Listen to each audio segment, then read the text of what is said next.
اللہ رب العزت اپنی صفات میں کامل ہیں، بندہ اپنی صفات میں ناقص ہے۔ اللہ تعالیٰ ہر خیر کے دینے والے ہیں اور بندہ ہر خیر کا لینے والا ہے۔ بندے کی نقائص کا یہ عالم کہ یہ سامنے دیکھے تو اسے پیچھے نظر نہیں آتا، دائیں دیکھے تو بائیں نظر نہیں آتا، اوپر دیکھے تو اسے نیچے نظر نہیں آتا، جبکہ اللہ رب العزت کا دیکھنا اتنا کامل ہے۔ کالی رات ہو، کالی چٹان ہو، اس کے اوپر اگر کوئی کالی چیونٹی بھی چل رہی ہو تو اللہ رب العزت اس کو چلتا ہوا دیکھتے ہیں۔ انسان کا سننا اتنا ناقص کہ اگر ایک وقت میں یہ کسی سے گفتگو کر رہا ہو اور دوسرے لوگ بھی آپس میں قریب بیٹھے باتیں کر رہے ہوں تو اس کو بات سننے میں دشواری ہوتی ہے۔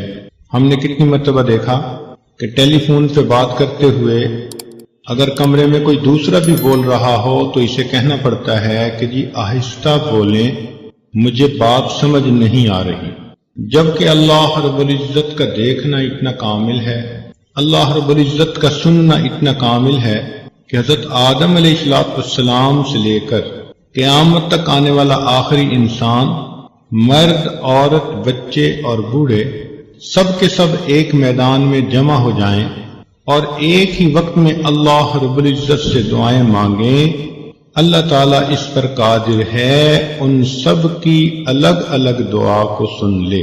تو انسان اپنی صفات میں ناقص ہے، اللہ رب العزت اپنی صفات میں کامل ہے۔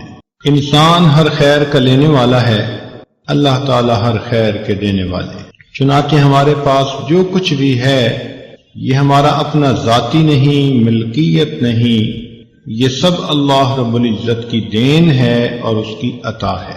آپ ذرا غور فرمائیں، اگر اللہ تعالیٰ ہمیں صحت نہ دیتے ہم بیمار ہوتے، اگر اللہ تعالیٰ ہمیں مال نہ دیتے ہم بیکاری ہوتے، اگر اللہ تعالیٰ ہمیں بینائی نہ دیتے ہم اندھے ہوتے، گویائی نہ دیتے ہم گنگے ہوتے، سماعت نہ دیتے تو ہم بہرے ہوتے، ہاتھ پاؤں نہ دیتے تو لولے لنگڑے ہوتے، اگر اللہ تعالیٰ ہمیں کھانا نہ دیتے ہم بھوکے ہوتے، پانی نہ دیتے تو ہم پیاسے ہوتے، کپڑے نہ دیتے ہم ننگے ہوتے، اگر اللہ تعالیٰ گھر نہ دیتے بے گھر ہوتے، اولاد نہ دیتے لاولد ہوتے، اگر اللہ تعالیٰ ہمیں عزت نہ دیتے ہم دنیا میں ذلیل ہوتے، اگر اللہ تعالیٰ ہمیں عقل نہ دیتے تو ہم پاگل ہوتے۔ معلوم ہوا یہ جو عزتوں بھری زندگی ہم دنیا میں گزارتے پھر رہے ہیں یہ سب اللہ رب العزت کا کرم اور احسان ہی ہے۔ چنانچہ ہارون رشید ایک مرتبہ پیاسا تھا اور اس نے پانی مانگا تو لانے والے نے پانی کا پیالہ لا کر دیا۔ ایک اللہ والے وہاں بیٹھے ہوئے تھے، انہوں نے کہا بادشاہ سلامت، پانی پینے سے پہلے ذرا میری بات سن لینا کہ اگر آپ کو پیاس لگی ہو اور پوری دنیا میں ایک پیالہ کے سوا کہیں پانی نہ ہو اور وہ پانی والا آپ سے قیمت مانگے تو آپ کتنی قیمت دے کر پانی کا پیالہ خرید لیں گے؟ بادشاہ نے کہا کہ میں اپنی آدھی سلطنت دے کر بھی وہ پانی خریدوں گا اور پیوں گا۔ اس نے کہا اچھا، اگر آپ نے وہ پانی پی لیا اور وہ پانی آپ کے جسم میں جا کر کہیں بلاک ہو گیا، یورینیشن نہیں ہو رہی اور آپ کو سخت تکلیف ہو رہی ہے، کیونکہ جن مریضوں کا پیشاب بند ہو جاتا ہے وہ تو زندگی اور موت کی کشمکش میں ہوتے ہیں، مچھلی کی طرح تڑپ رہے ہوتے ہیں۔ اگر آپ کی یہی حالت ہو اور پوری دنیا میں ایک طبیب ہے جس کے پاس دوا ہے جس سے وہ پیشاب آسانی سے خارج ہو سکتا ہے، تو آپ بتائیں کہ کتنے پیسے دے کر وہ دوائی خریدیں گے؟ بادشاہ نے کہا کہ اپنی آدھی سلطنت دے کر بھی وہ دوائی خریدوں گا۔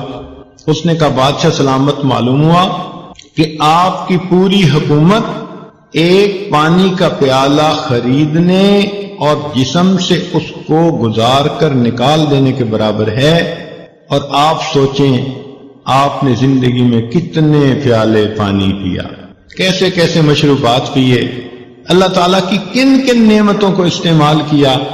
آپ کیسے سوچ سکتے ہیں کہ آپ اللہ تعالیٰ کی نعمتوں کا شکر ادا کر سکتے ہیں؟ تو واقعی بات ایسی ہے، ہم تو اپنے سر سے لے کے پاؤں تک اللہ تعالیٰ کی نعمتوں میں ڈوبے ہوئے ہیں، بلکہ ہمیں ان نعمتوں کا استحضار بھی نہیں ہے کہ وہ نعمتیں کون کون سی ہیں۔ چنانچہ انسان جب کھانا کھاتا ہے تو اس کے جو فوڈ کا پائپ ہے اس کے اندر اللہ تعالیٰ نے ایک وال بنایا ہوا ہے، وہ ون وے وال ہے، یعنی جب غذا جاتی ہے تو وہ نیچے جانے دیتا ہے، اور اگر غذا باہر نکلنا چاہے تو وہ اس کو روک لیتا ہے۔ اس لیے ابھی ایک بندے نے کھانا کھایا اور ابھی وہ سر کے بل کھڑا ہو جائے تو اس کے منہ سے غذا واپس نہیں آتی، وہ وال اسے روک لیتا ہے۔ ہمیں احساس ہی نہیں کہ یہ اللہ تعالیٰ کی کتنی بڑی نعمت ہے۔ چنانچہ ہمارے ایک تعلق والے دوست ڈاکٹر ہیں نیو یارک میں، ایک مرتبہ ہمارے ہاں مہمان آئے تو ہم نے ان کے لیے بستر بچھایا۔ وہ کہنے لگے کہ حضرت میں تو لیٹ کر سونے کی نعمت سے محروم ہوں۔ پوچھا وہ کیوں؟ کہنے لگے کہ وہ جو کھانے کی نالی کے اندر ایک والو ہوتا ہے وہ میرا والو لیک ہو چکا ہے، چنانچہ اگر میں لیٹ جاؤں تو میرے پیٹ کا جتنا بھی کھانا ہوتا ہے وہ منہ کے راستے باہر آتا ہے، لہذا میں لیٹ نہیں سکتا، مجھے ساری رات بیٹھ کے سونا ہے۔ چنانچہ ہم نے دیکھا کہ ساری رات وہ بندہ بیٹھا اور ایسے بیٹھے بیٹھے اوٹ لگا کر سویا۔ اس دن ہمیں محسوس ہوا کہ اے اللہ، لیٹ کر سو جانا بھی آپ کی کتنی بڑی نعمت۔ ایک نوجوان کا ایکسیڈنٹ ہوا، اس کے آنکھ کے اوپر جو کور ہے وہ کٹ گیا، چنانچہ ایک آنکھ بالکل ننگی جیسے مچھلی کی آنکھ ہوتی ہے، زخم تو مندمل ہو گیا۔ ڈاکٹر نے اسے کہا کہ اب آپ کو یہ آنکھ بار بار دھونی پڑے گی دن میں۔ کیوں؟ کہ ہوا کے اندر جو پولیوشن ہوتی ہے اس کی وجہ سے ڈسٹ کی ایک لیئر اس کے اوپر تھوڑی تھوڑی دیر بعد جمے گی تو آپ کو اسے دھونا پڑے گا۔ چنانچہ اس نے دھونا شروع کر دیا، ہر گھنٹے 2 گھنٹے کے بعد آنکھ میں پانی ڈالے۔ اب جب بار بار یہ عمل شروع کیا تو 1 مہینے کے بعد اس کے رخسار کا جو گوشت تھا وہ اتنا سینسٹیو ہو گیا کہ پانی کے لگنے سے درد ہوتی تھی۔ اس نے ڈاکٹروں کو کہا کہ اس مصیبت سے کیسے میری جان چھوٹ سکتی ہے؟ انہوں نے کہا کہ دیکھیں، اللہ تعالیٰ نے ایک نظام بنایا ہے کہ ہر انسان کی پلکوں کے نیچے ایک پانی کا سسٹم ہے، وہ آٹومیٹک تھوڑی تھوڑی دیر بعد پانی ریلیز کرتا ہے، اور انسان پلک چھپکتا ہے تو اس کی آنکھوں کی سکرین اس سے صاف ہوتی رہتی ہے۔ یوں سمجھیں کہ یہ ہماری آنکھوں کی ونڈ سکرین کا وائپر ہے اور وہ ہر وقت صاف ہوتی ہے تو ہمیں محسوس نہیں ہوتا۔ اب سوچئے جب اس نعمت سے کوئی بندہ محروم ہوا تب اس کو احساس ہوا کہ پلک چھپکنا بھی اللہ رب العزت کی کتنی بڑی نعمت ہے۔ تو جب ہم اتنے ہی محتاج ہیں تو ہمیں چاہیے کہ ہم اپنی ان نعمتوں کو اللہ تعالیٰ سے مانگیں۔ اللہ تعالیٰ سے نعمتیں مانگنا اس عمل کو دعا کہتے ہیں، اور قدرتی بات ہے کہ رمضان مبارک کا یہ مقدس مہینہ ویسے بھی مانگنے کا مہینہ ہے، اور اس عاجز کو آج دعا مانگنے کے لیے ہی بلایا گیا ہے۔ تو دل میں خیال آیا کہ دعا سے متعلق ہی کیوں نہ چند باتیں کہہ دی جائیں۔ ممکن ہے کہ اگر یہ بات سامعین کے سمجھ میں آ گئی اور انہوں نے رمضان مبارک میں اللہ تعالیٰ سے صحیح انداز سے دعائیں مانگی تو یقیناً ان کا فائدہ ہو جائے گا۔ نبی علیہ السلام نے فرمایا الدعاء مخ العبادہ، دعا عبادت کا نچوڑ ہے۔ جیسے کسی چیز کی کریم ہوتی ہے نا کوئی، تو یوں سمجھیں کہ دعا عبادت کا مغز ہے۔ اور دوسری حدیث پاک میں فرمایا الدعاء هو العبادہ، کہ دعا ہی عبادت ہے۔ اللہ تعالیٰ خوش ہوتے ہیں جب کوئی بندہ دعا مانگتا ہے، اور جو نہیں مانگتا اللہ تعالیٰ اس سے ناراض ہوتے ہیں۔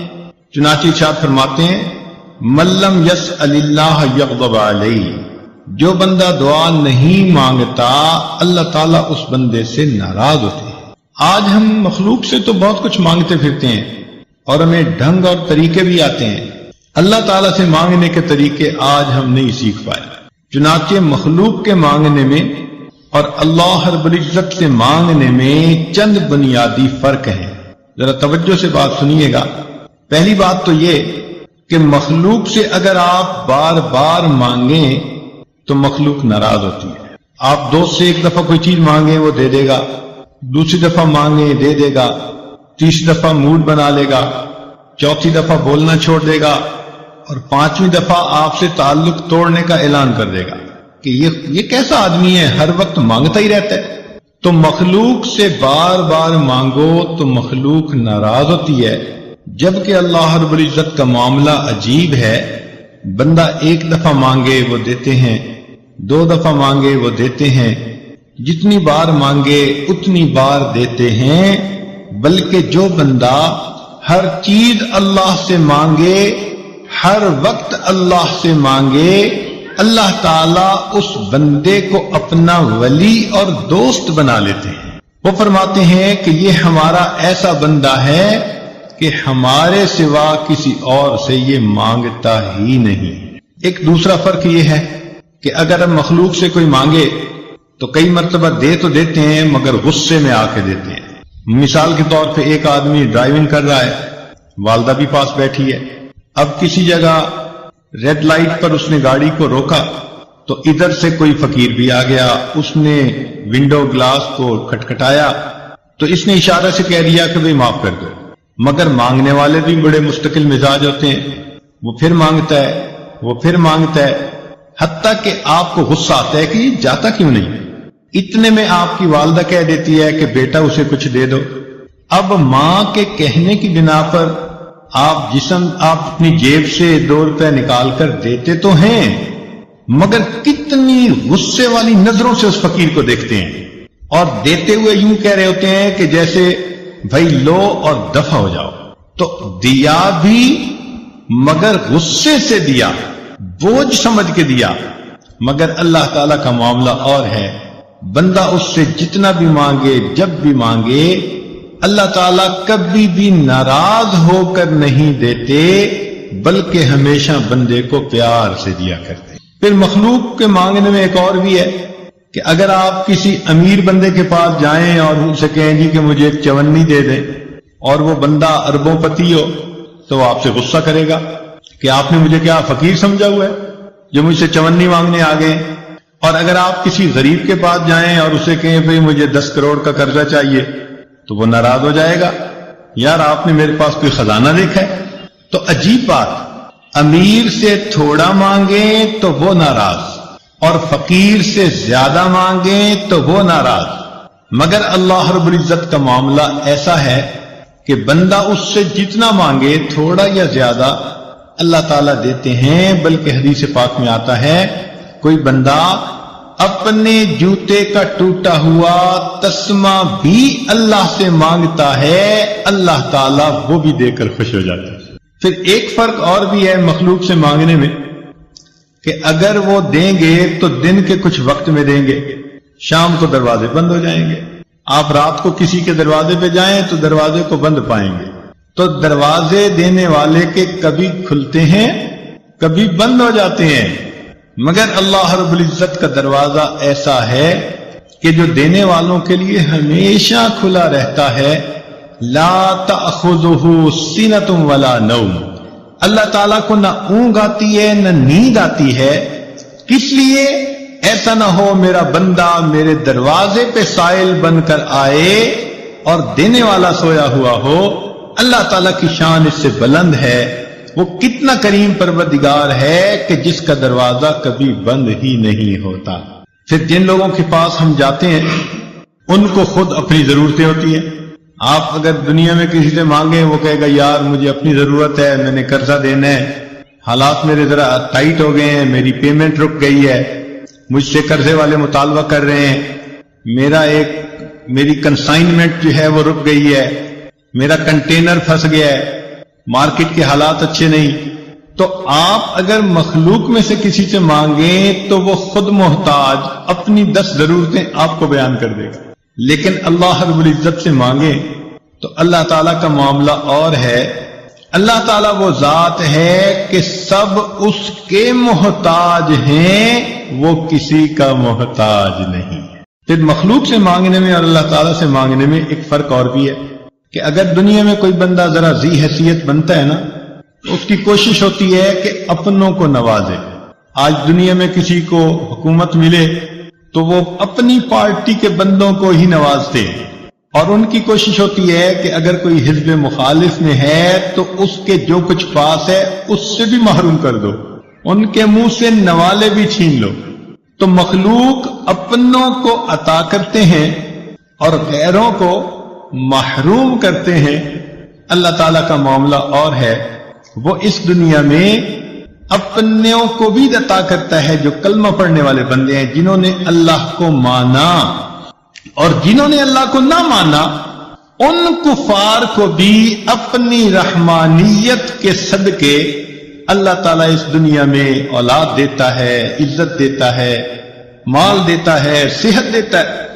تو معلوم ہوا کہ اللہ تعالیٰ وہ ذات ہے جو فقط اپنوں کو ہی نہیں نوازتے، وہ اس دنیا میں اپنے غیروں کو بھی عطا فرما دیتے ہیں. وہ یاروں کو بھی دے دیتے ہیں اس دنیا میں اور غداروں کو بھی دے دیتے ہیں، بلکہ اپنوں کو تو دال ساگ پہ راضی کر دیتے ہیں اور غداروں کو تو معلوم نہیں کیا کیا تر لقمے کھلا دیتے ہیں. فرماتے ہیں کہ اگر مجھے ایمان والوں کا ڈر نہ ہوتا، خوف نہ ہوتا کہ یہ بہک جائیں گے، تو ان کافروں کی چھتوں کو، ان کی سیڑھیوں کو، ان کے گھروں کو میں سونے کا بنا دیتا، اس لیے کہ پوری دنیا میری نظر میں مچھر کے پر کے برابر بھی حیثیتیں رکھتی. پھر مخلوق سے مانگنے میں اور خالق سے مانگنے میں ایک اور فرق بھی ہے کہ جس سے آپ کو مانگنا ہے پہلے آپ کو اس سے تعلق بنانا پڑے گا، تحفے طائف لے کے جانے پڑیں گے.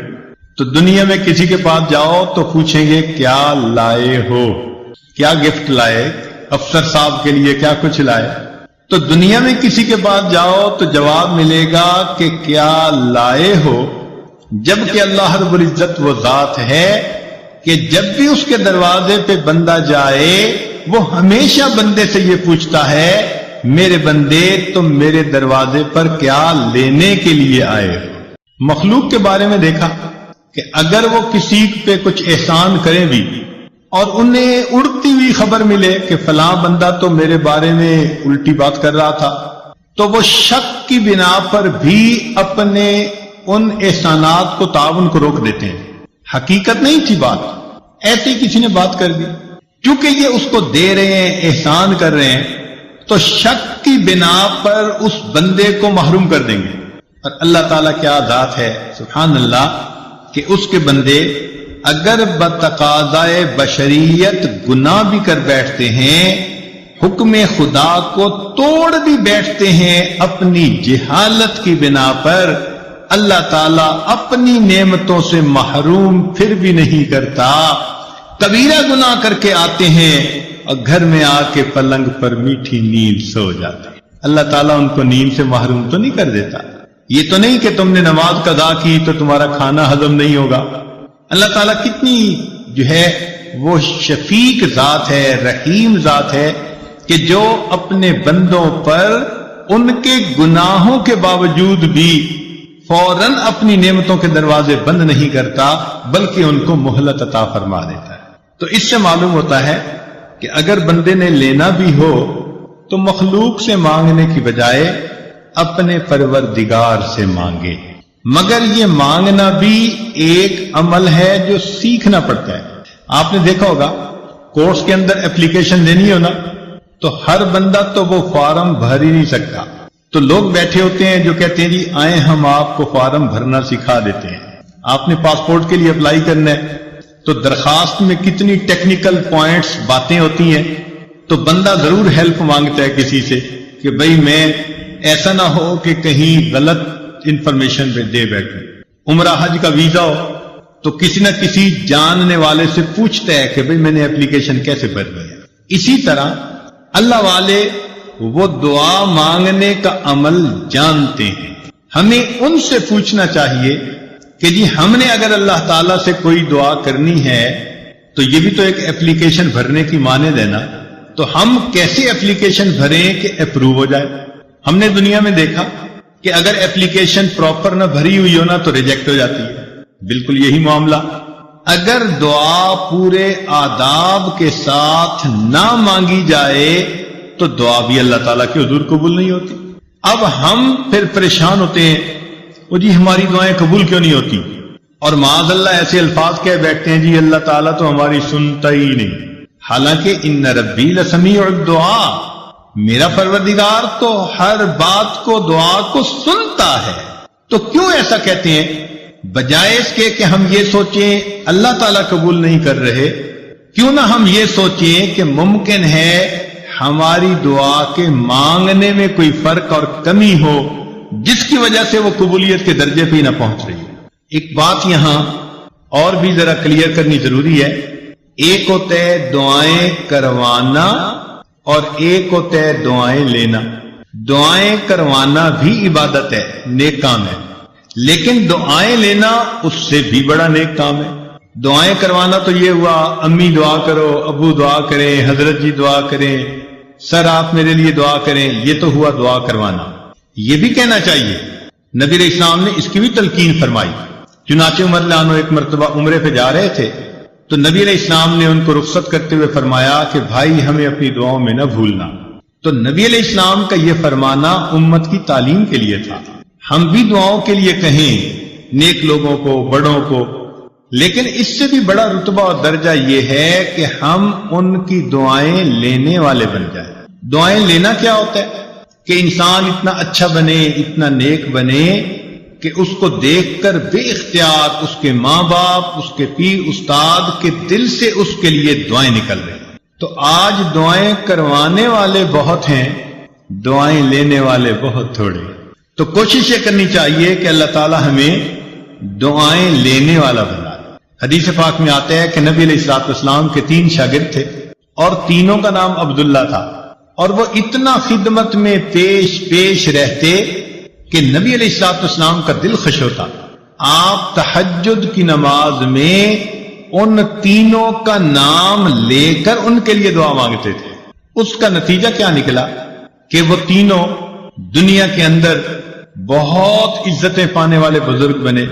چنانچہ ان میں سے عبداللہ ابن عباس لانو امام المفسرین بنے، عبداللہ ابن عمر رضی اللہ تعالیٰ عنہ امام المحدثین بنے، اور عبداللہ ابن مسعود رضی اللہ عنہ امام الفقہاء بنے۔ اللہ نے تینوں کو ایسا بخت لگا دیا۔ تو یہ جو ہوتا ہے نا بڑوں کی دعائیں لینا، یہ اللہ رب العزت کی بہت بڑی مہربانی ہوتی ہے۔ بہرحال ایک بات ذہن میں رکھیے کہ آج ہم جو کوتاہی کرتے ہیں نا دعا مانگنے میں، وہ یہ ہوتی ہے کہ ایک تو ہم جلدی مایوس ہو جاتے ہیں۔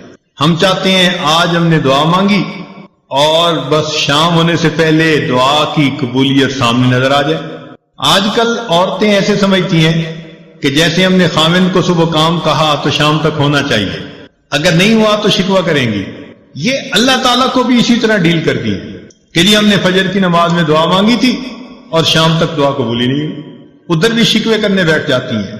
اللہ تعالیٰ ہے، اس سے مانگنے کا طریقہ ہے، اس کی بارگاہ میں ناز نہیں چلتا، اس کے ہاں نیاز چلتا، عاجزی چلتی ہے۔ کئی مرتبہ عورتوں کو دیکھا خط میں اپنے حالات لکھتی ہیں کہ جی میں نے دعا مانگی قبول نہیں ہوئی، بس میں نے تو دعائیں مانگنی چھوڑ دی۔ یعنی جیسے خاوند سے روٹھ جاتا ہے، یہ خدا کی بندیاں اپنی کم علمی کی وجہ سے اپنے خدا سے بھی روٹھی پھرتی۔ یہ نہیں دیکھیں گی کہ بھائی دعا مانگنے میں تو کوئی کمی ہوگی نا، جس وجہ سے یہ اپلیکیشن ریجیکٹ ہو گئی ہے، اس پہ غور نہیں کریں گی، بلکہ اللہ تعالیٰ جی ہماری تو سنتا ہی نہیں۔ کیوں نہیں سنتا؟ حدیث پاک میں آتا ہے ہر بندے کی دعا قبول ہوتی ہے، مگر قبولیت کے 3 انداز ہیں۔ یا تو جیسے مانگی منو ان قبول ہو گئی، یا اللہ تعالیٰ اس کے بدلے کوئی بڑی مصیبت اس بندے سے دور کر دیتے ہیں، یا اس کو نام اعمال میں ذخیرہ کے طور پر لکھوا دیتے ہیں، اور قیامت کے دن اس کو اتنا دیں گے۔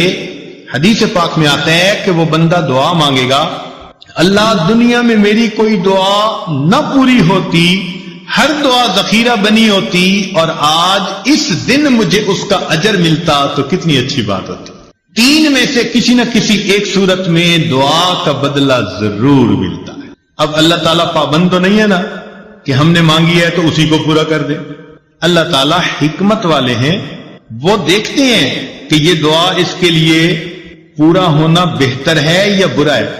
کئی دفعہ بندہ پیسہ مانگتا ہے اور اللہ تعالیٰ جانتے ہیں کہ اس کو پیسہ مل گیا نا تو یہ اس کو ہضم نہیں کر پائے گا، یہ ایمان سے ہی محروم ہو جائے گا، یہ دین سے ہی محروم ہو جائے گا، تو اللہ تعالیٰ پھر اس کی اس دعا کو اس طرح قبول نہیں کرتے۔ جیسے بچہ انگارہ پکڑنا چاہے تو ماں کتنی محبت کرنے والی ہوتی ہے مگر انگارہ نہیں پکڑنے دیتی۔ اب بچہ روئے جی امی میری بات نہیں مانتی، نہیں، بچے کو نہیں پتا کہ وہ اس کے لیے نقصان دہ ہے، ماں کو پتا ہے۔ اسی طرح ہم نے جو مانگا ہمیں کیا پتا وہ ہمارے لیے ٹھیک ہے یا نہیں۔ اللہ تعالیٰ چونکہ رحیم و قریب ہے، اس لیے جو بندے کے لیے بہتر نہیں ہوتا اللہ تعالیٰ وہ نہیں کرتا۔ چنانچہ کئی بچیاں چاہتی ہیں کہ جی فلاں جگہ شادی ہو جائے، ہر بندہ چاہتا ہے پسند کی شادی ہو، تو اب ان کی اگر نیت بن گئی کہ ادھر شادی ہو جائے اور ہو نہیں رہی تو بس سب سے بیزار، بڑی دعائیں مانگی، بڑے وظیفے کیے، بڑا قرآن پڑھا اور جی ہماری تو دعا قبول ہی نہیں ہوتی۔ اللہ کی بندی، آپ کو کیا پتا کہ وہ جو اس وقت اتنی محبتوں کا تمہارے ساتھ اظہار کر رہا ہے کل کو تمہارے ساتھ وہ کیا برتاؤ کرے۔ ممکن ہے کل کو وہ تمہیں سرے سے ہی طلاق دے دے، کل کو وہ تمہاری بجائے کسی اور کے ساتھ اپنے تعلق بنا لے اور تمہیں گھر کے اندر ذلیل کرے، دوسروں کے سامنے بے عزت کرے، اور تم اس وقت جینے کی بجائے مر جانے کو ترجیح دینے لگو۔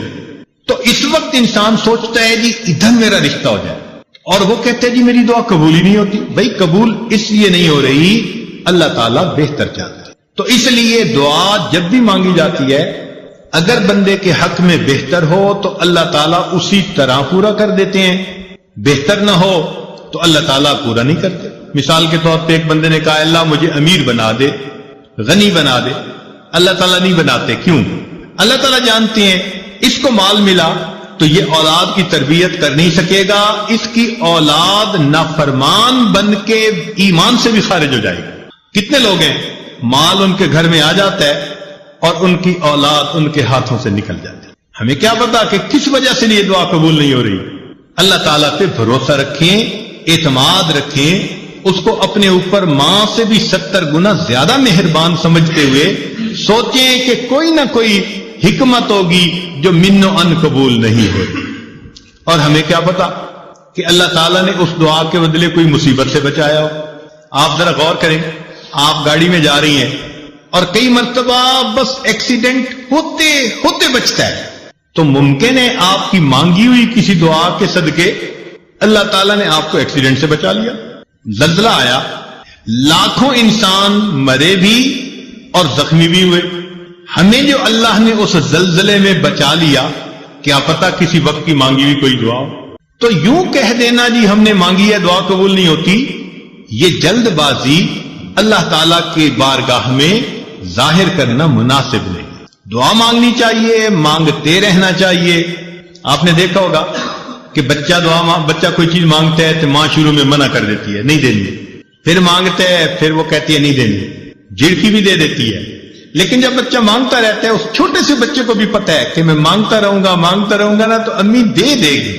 چنانچہ تھوڑی دیر کے بعد جب وہ روتا دھوتا ہے ماں کے سامنے، ماں چیز بھی لے کے دے دیتی ہے اور اٹھا کے سینے سے بھی لگا لیتی ہے۔ تو اسی طرح دعا مانگنی ہو تو ہم نان سٹاپ بغیر تھکے اللہ سے مانگتے رہیں۔ ہمارا کام ہے مانگنا، مانگنے کے بعد ہم محروم نہیں رہیں گے، کسی نہ کسی صورت اس کا ریٹرن ہمیں ملے گا، یا تو وہ دعا ویسے قبول یا اس کے بدلے کوئی بیماری جو ہے نا وہ دور کر دی جائے گی۔ کیا پتا کہ آپ دعا مانگتی رہیں اور اللہ تعالیٰ نے اس دعا کے بدلے کوئی سکن ڈیزیز ایسی تھی جس سے آپ کو بچا لیا، ورنہ اگر سکن ڈیزیز ہو جاتی اور چہرے پہ داغ دھبے پڑ جاتے تو اتنی محبت کرنے والے خامن صاحب کے بھی رخ بدلے ہوئے ہوتے۔ اللہ نے آپ کی صحت کو سلامت رکھا، کوئی ایسی بیماری نہیں لگائی، گھر میں الفتوں محبتوں کی زندگی گزارتی پھر رہی ہیں، پتہ نہیں ہے کس کس دعا کا نتیجہ ہے جو اللہ نے آپ کو یہ عزتیں دی ہیں۔ تو اس لیے دعا مانگنے میں فوراً توقع رکھنا کہ جی ابھی قبول ہو جائے، یہ بندگی کے آداب کے خلاف ہے۔ جلدی مایوس نہیں ہونا چاہیے۔ اور پھر ایک بات اس میں اور بھی سمجھ لیں کہ کچھ لوگ دعائیں مانگتے ہیں اور کچھ لوگ دعائیں پڑھتے ہیں۔ دعا پڑھنے سے دعا قبول نہیں ہوتی، دعا مانگنے سے دعا قبول ہوتی۔ کیا فرق ہے دونوں میں؟ دعا پڑھنا تو یہ ہوا کہ بس بیٹھے ہیں ربنا آتنا فی دنیا ربنا ظلمنا، بس طوطے کی طرح ٹیپ ریکارڈ جیسے بجتا ہے وہ بج گیا، اور پتہ یہ بھی نہیں کہ میں نے کیا مانگا کیا نہیں مانگا۔ چنانچہ ایک مرتبہ ہم نے نماز پڑھی، ہمارے قریبی تعلق والے ساتھ بیٹھے ہوئے تھے، انہوں نے دعا کے بعد اپنے چہرے پہ ہاتھ پھیرے، تو میں نے ویسے ہی ان سے پوچھ لیا، میں نے کہا آج دعا میں آپ نے کیا مانگا؟ تو میری طرف دیکھ کے کہتے ہیں حضرت سچ بتاؤ مجھے نہیں یاد۔ یعنی ابھی اپنے چہرے پہ ہاتھ پھیرا اور ابھی یہ نہیں پتا کہ میں نے اللہ سے کیا مانگا۔ اتنی غفلت بھری دعا، تو اس کو کہتے ہیں دعائیں پڑھنا۔ تو دعائیں پڑھنے سے دعائیں قبول نہیں ہوتی، دعائیں مانگنے سے دعائیں قبول۔ دیکھیے، جس فقیر نے آپ سے 1 روپیہ مانگنا ہوتا ہے، وہ کپڑے بھی بڑے پھٹے پرانے پہن کے آتا ہے، وہ شکل بھی فقیروں والی بنا کے آتا ہے، اس کے بعد الفاظ بھی بڑے چن چن کے وہ بولتا ہے جو دوسرے کے دل کو ٹچ کرنے والے ہوں، آواز بھی بھرائی ہوئی ہوتی ہے، ہاتھ بھی کانپ رہے ہوتے ہیں۔ اب دیکھیے، جس نے 1 روپیہ مانگنا ہے وہ اتنا کچھ کر کے آپ کے دل کو اپنی طرف متوجہ کرتا ہے، تو جس بندے نے اللہ سے اللہ کو مانگنا ہو پھر اس کو کتنی عاجزی اور فریاد سے اللہ سے مانگنا چاہیے۔ آج تو ہم دعا ایسے مانگتے ہیں جیسے اپنے ورکرز کو کام ذمے لگا رہے ہوں۔ مثال کے طور پہ عورت دعا مانگے گی، اللہ میری بیٹی کا اچھا رشتہ آ جائے، میرے بیٹے کو نوکری مل جائے، میرا خاوند میرے سامنے اتنا اچھا ہو کہ میرے اشاروں پہ ناچنے لگ جائے، اے اللہ فلاں فلاں ہمارے جو حاسدین ہیں ان کا تو بالکل گھر ہی اجڑ جائے۔ یعنی ہم ایسے دعا مانگ رہے ہوتے ہیں جیسے کسی ماتحت کو کام ذمے لگا رہے ہوتے ہیں۔ دعا مانگنا اور چیز ہے اور ماتحت کے ذمے کام لگانا وہ اور چیز ہے۔ اللہ تعالیٰ ہے۔ اس انداز میں دعائیں مانگنا، یہ ہو جائے، یہ ہو جائے، یہ ہو جائے، جیسے سیٹھ صاحب بیٹھے ہوئے اپنے ورکرز کو کام اسائنمنٹ دے رہے ہیں، تو اللہ تعالیٰ کو دعا میں اسائنمنٹ نہ دیا کریں۔ اللہ تعالیٰ کے سامنے عاجزی اور زاری کا اظہار کر کے، بندگی کا اظہار کر کے، اللہ کی عظمت کو مان کے اللہ سے دعا کیا کریں، سوال کیا کریں۔ تو جب ہم اس طرح سے مانگیں گے تو دعائیں جلدی قبول ہوں گی۔ ہم الزام ان کو دیتے تھے، قصور اپنا نکل آیا۔ ہم شکوہ لیے پھرتے ہیں جی ہماری سنتا ہی نہیں، حالانکہ دعا مانگنے میں کتنی کوتاہیاں ہم خود کر لیتے ہیں۔ چنانچہ حجاج بن یوسف کے بارے میں آتا ہے کہ طواف کر رہا تھا اور ایک نابینا وہاں بیٹھا دعا مانگ رہا تھا، اے اللہ مجھے بینائی عطا کر دے۔ تو حجاج بن یوسف رکا اور اس نے اس کو ٹھوکر لگائی اور کہا اندھے تجھے پتہ ہے میں کون ہوں؟ اس نے کہا نہیں۔ اس نے کہا میں حجاج بن یوسف ہوں۔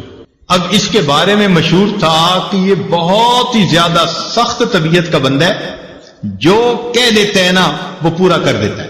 چنانچہ اس کا نام سن کے اندھا گھبرا گیا کہ آج میرا کس سے واسطہ پڑ گیا۔ تو حجاج بن یوسف نے کہا کہ دیکھ میں طواف کر رہا ہوں، اگر میرا طواف مکمل ہونے تک تیری بینائی ٹھیک نہ ہوئی تو میں نے تیرے قتل کا حکم دے دینا۔ اور اس نے ایک پولیس والا بھی ساتھ کھڑا کر دیا کہ یہ اندھا بھاگنے نہ پائے، اور خود طواف کرنے لگ گیا۔ اب تو جی اندھے کا حال عجیب، آنسو بھی گر رہے ہیں اور کانپ بھی رہا ہے اور دعا مانگ رہے، اللہ پہلے تو بینائی کا سوال تھا، اب تو میری زندگی کا سوال۔ ایسے تڑپ کے اس نے دعا مانگی۔ کہتے ہیں کہ حجاج بن یوسف جب واپس آیا اللہ نے اس کی بینائی عطا فرمائی۔ تو حجاج بن یوسف نے اسے کہا کہ جیسے تم پہلے بیٹھے دعا مانگ رہے تھے نا، ساری عمر بیت اللہ کے سامنے اس طرح بیٹھ کے دعا مانگتے، تمہاری دعا قبول نہیں ہو سکتی تھی، کیونکہ یہ زبان سے نکل رہی تھی، دل سے نہیں نکل رہی تھی۔ اب جب تمہیں اپنی جان کا خوف ہوا، اب تڑپ کے دل سے دعا مانگی، اور دل سے جو بات نکلتی ہے اثر رکھتی ہے، پر نہیں طاقت پرواز مگر رکھتی ہے۔ تو اس لیے دعا ہمیشہ انسان ایسے مانگے کہ تڑپ کے مانگے، دل سے دعا نکلے، پھر دیکھیں اس کے بعد اللہ رب العزت کی طرف سے کیسے رحمتیں ہوتی ہیں۔ ایک بات ذہن میں رکھنا کہ جو شرفاء ہوتے ہیں نا، سخی لوگ ہوتے ہیں، ان سے اگر کوئی تھوڑا بھی مانگے نا تو وہ اپنے مقام کے مناسب زیادہ دیتے ہیں۔ مثلاً اگر کوئی مجھ سے سوال کرے تو ہو سکتا ہے میں اس کو 10 روپے دے دوں، کسی امیر سے سوال کرے وہ 1000 روپیہ دے دے، کسی وزیر سے بات کرے وہ 10,000 دے دے، ملک کے صدر سے جا کر مانگے تو وہ 1,00,000 روپیہ دے دے، اور اگر سعودی عرب کے بادشاہ سے مانگے تو وہ ملین میں دے دے گا، اس لیے کہ اس کا دین اتنی بڑی۔ تو دنیا کا ہر بندہ اپنی شان کے مطابق دیتا ہے، یہ ذہن میں یاد رکھ لیجئے۔ اللہ تعالیٰ جب قبول فرماتے ہیں تو بندے کو اپنی شان کے مطابق عطا فرماتے ہیں، وہ اتنے کریم پروردگار ہے۔ چنانچہ بندے کے یعنی مانگنے والے کا دامن چھوٹا اور دینے والے کی دین بڑی ہوتی ہے۔ جس نے بھی مانگا، مجھے بچپن کا ایک واقعہ یاد ہے۔ ایک محلے کا دکاندار تھا اور میرے والد صاحب کے ساتھ اس کے بڑے اچھے تعلقات دوستانہ تھے۔ جب کبھی اس دکاندار سے میں کوئی چیز سودا لینے جاتا تو وہ سودا بھی تولتے تھا، اور جب وزن پورا ہو جاتا تو کچھ اوپر بھی ڈال دیتا۔ تو مجھے یہ بات سمجھ میں نہ آتی، بہت چھوٹی عمر تھی، تو میں نے ایک دفعہ اپنے ابو سے پوچھا کہ وہ تولتا تو ہے اور جب بالکل وزن پورا ہو جاتا ہے وہ کچھ اوپر بھی ڈال دیتا ہے۔ تو ابو نے بتلایا کہ بیٹے یہ اس کی محبت ہے کہ جتنا حق بنتا ہے وہ حق سے زیادہ ہمیں دیتا ہے۔ وہ بچپن کی بات آج یاد آتی ہے کہ اگر ایک انسان کے اندر محبت ہے، اخلاص ہے، تعلق ہے، وہ مانگنے والے کو اس کی مانگ سے زیادہ دیتا ہے، تو اللہ رب العزت تو بڑے کریم ہیں، رحیم ہیں۔ بندہ جب اللہ تعالیٰ سے مانگتا ہے اللہ تعالیٰ اس کی توقعات سے بھی بڑھ کر اسے عطا فرما دیتا ہے۔ اب اس کی طرح 2-4 مثالیں سن لیجئے۔ حضرت ابراہیم علیہ السلام اپنی بیوی سیدہ حاجرہ رضی اللہ تعالیٰ عنہ اور اپنے بیٹے اسماعیل علیہ السلام کو ملک شام سے لے آئے اور انہوں نے مکہ مکرمہ میں آ کر آباد کیا۔ وہاں پر کہیں سبزہ ہی نہیں تھا، نام و نشان ہی نہیں تھا، بالکل بواد غیر ذی زرع، کوئی زراعت کا نام و نشان ہی نہیں تھا۔ جب انہوں نے ان کو وہاں بسایا تو دعا مانگی کہ اے اللہ وارزقہم من الثمرات، ان کو کھانے کے لیے پھل عطا کر دیجئے۔ ہم جیسا کوئی ہوتا تو کھانے کے لیے روٹی پانی مانگتا، مگر انبیاء کی شان بلند ہوتی ہے، فراست بڑی ہوتی ہے۔ انہوں نے اللہ تعالیٰ سے کھانے کو پھل مانگے۔ اب دیکھیے کہ اللہ تعالیٰ نے ان کی دعا کی قبولیت کا جہاں تذکرہ کیا تو وہاں ارشاد فرمایا یجبا الیہ ثمرات کل شیء، اے میرے پیارے ابراہیم ہم اس جگہ ہر چیز کے پھل پہنچائیں گے۔ حالانکہ ثمرات الاشجار کہہ دیتے تو بھی بات ٹھیک تھی کہ درختوں کے پھل، اور مانگنے والے کی نیت تو درختوں کے ہی پھل تھی نا، مگر جب دینے والے نے دینے کا اعلان کیا تو ثمرات الاشجار نہیں کہا، ثمرات کل شیء، ہر چیز کا ثمر پہنچے گا۔ چنانچہ آج آپ دیکھیں کہ کھیتیوں کا ثمر سبزیاں ہیں، درختوں کا ثمر ان کے پھل ہیں، ملوں کا ثمر ان کا پروڈکٹ ہے، کسی کا ثمر کپڑا، کسی کا ثمر چینی، کسی کا ثمر پلاسٹک کی چیزیں۔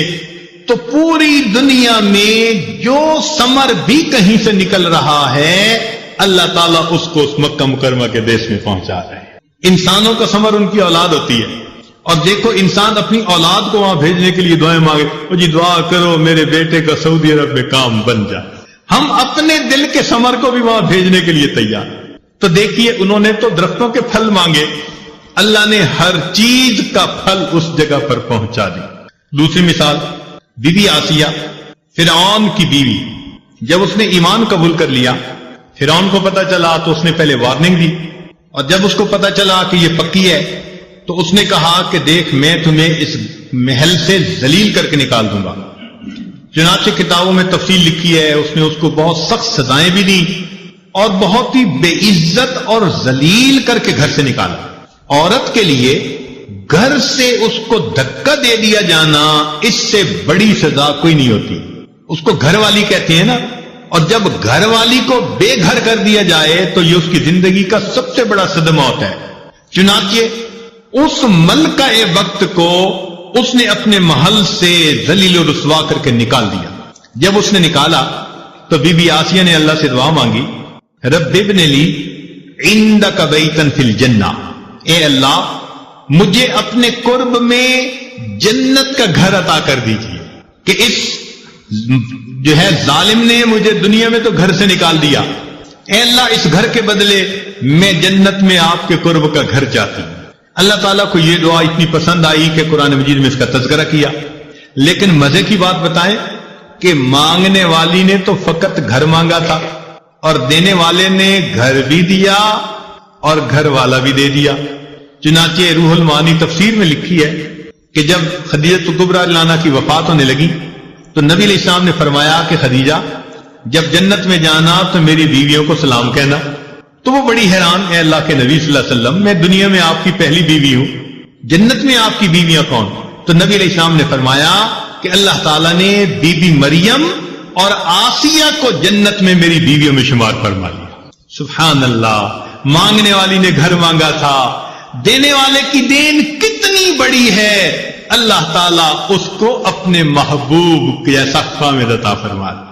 سیدنا عمر رضی اللہ عنہ مکہ مکرمہ سے مدینہ آ رہے ہیں، رات کو ایک جگہ لیٹ گئے، تہجد کے وقت آنکھ کھلی، دیکھا کہ آسمان پہ چاند چمک رہا ہے، نور برسا رہا ہے، خنکی تھی، رحمت کے نزول کا وقت تھا۔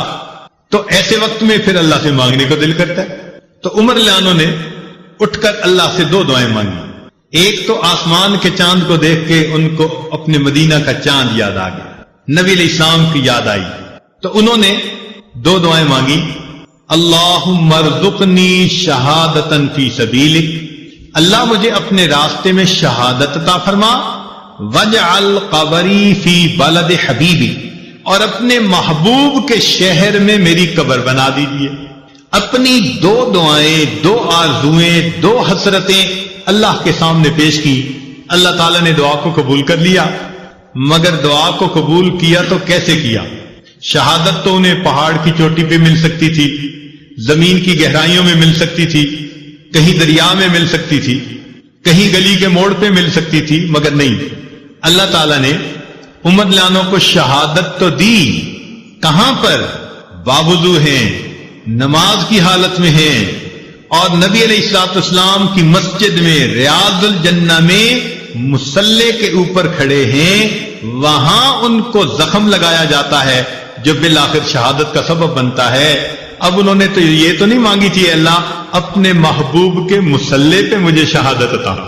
تو مانگنے والے نے دیکھو فقط شہادت مانگی، مگر دینے والے کی دین اتنی بڑی کہ مانگنے والے کی توقع آپ سے بھی زیادہ ہوتی ہے۔ انہوں نے دعا مانگی تھی، اللہ محبوب کے شہر میں مجھے دفن ہونا نصیب فرما، تو اگر جنت بقیع میں دفن ہو جاتے تو دعا پوری ہو جاتی، مگر نہیں، اللہ تعالیٰ نے جب دعا قبول کی تو ان کی توقع سے بڑھ کر معاملہ کیا، کیا کہ اللہ تعالیٰ نے ان کے لیے اپنے محبوب کے حجرے میں محبوب کے قدموں میں دفن ہونے کی توفیق عطا فرمائی۔ تو دستور یہ نکلا کہ مانگنے والا جو بھی مانگتا ہے، دینے والا اس کی امیدوں سے بڑھ کر اپنی شان کے مطابق عطا فرماتا ہے۔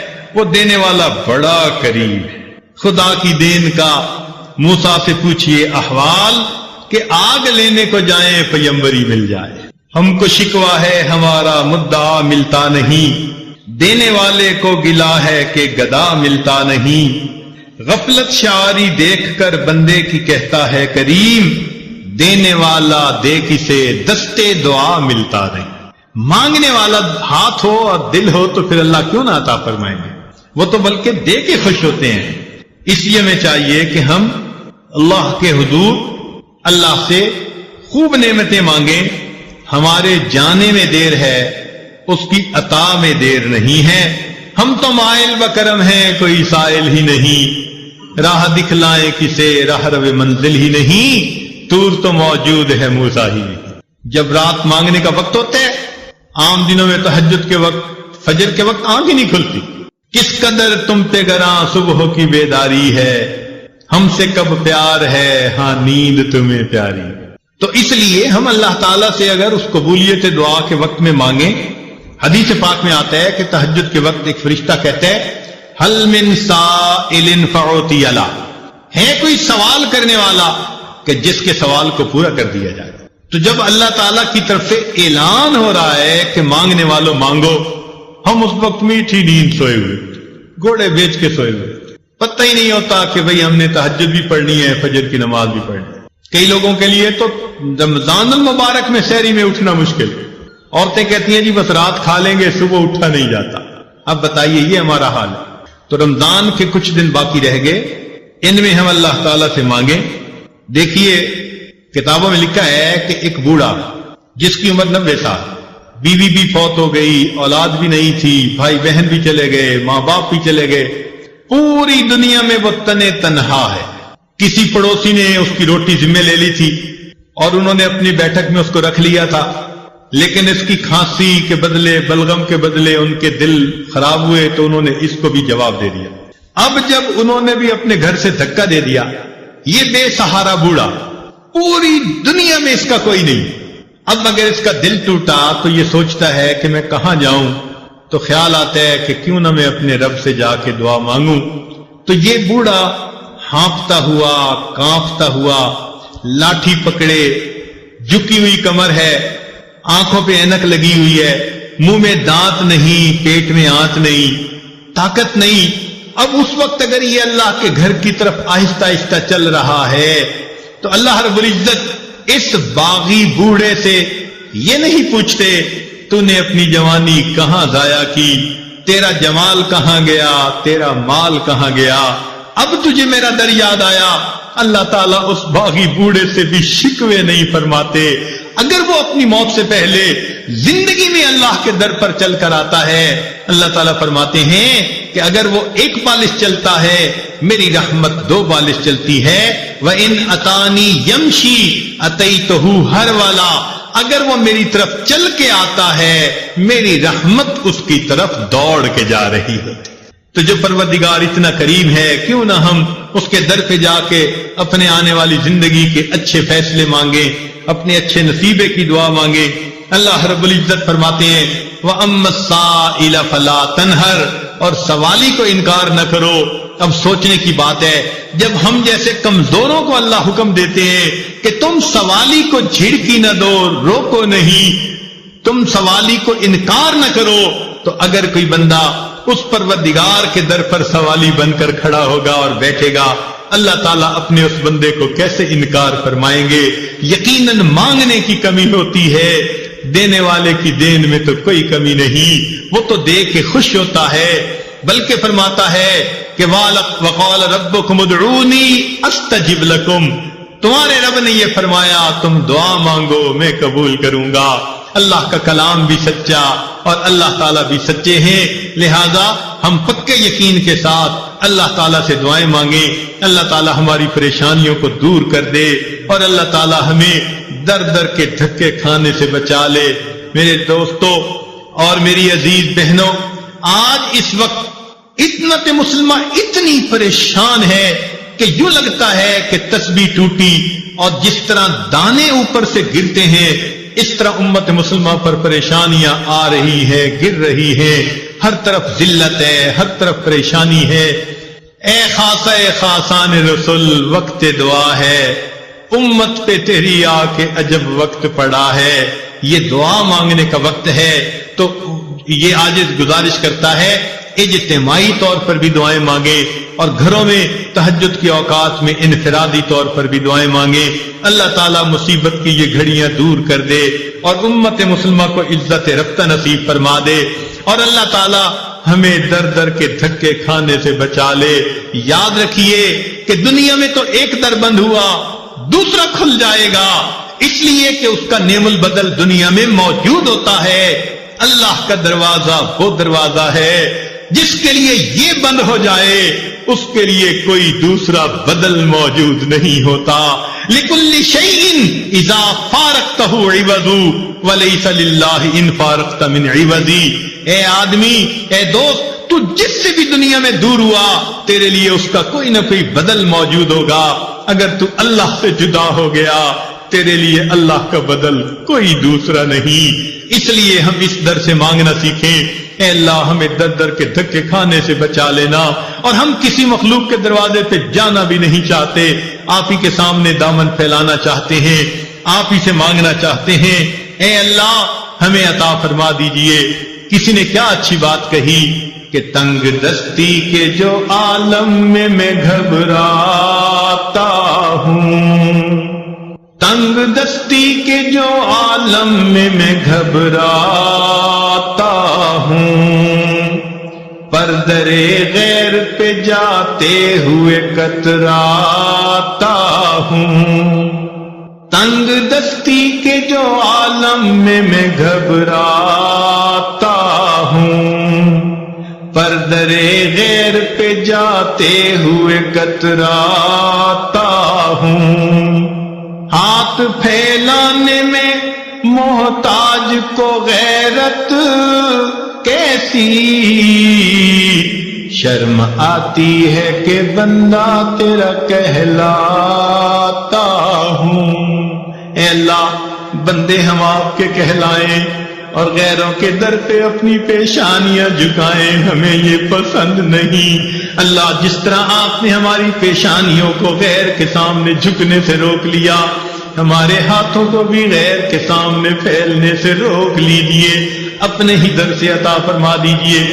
اس وقت وہ وقت ہے جبکہ پوری دنیا مسلمانوں کو الگ کرنے پہ تل چکی ہے۔ اللہ سے دعا مانگیے، اے اللہ، سب نے ساتھ چھوڑ دیا، اب کہیں ہماری بدعمالیوں کی وجہ سے آپ بھی ہمیں ساتھ سے جدا نہ کر دے، اپنے سے دور نہ کر دے۔